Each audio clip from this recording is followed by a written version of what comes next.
दीप्त्रे ज्वाला परिवृताय सर्वारिष्टविनाशाय सर्वसम्पत्कराय सर्वदिक्शोभनकराय सहस्रज्वालाय परमात्मने परब्रह्मणे परञ्ज्योतिषे हुं फट् स्वाहा।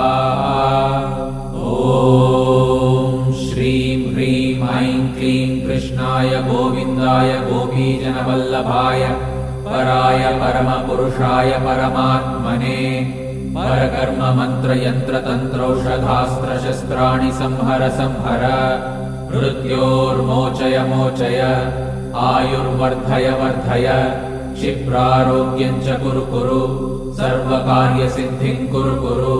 ॐ नमो भगवते महासुदर्शनाय दीप्त्रे ज्वाला परिवृताय सर्वारिष्टविनाशाय सर्वसम्पत्कराय सर्वदिक्शोभनकराय सहस्रज्वालाय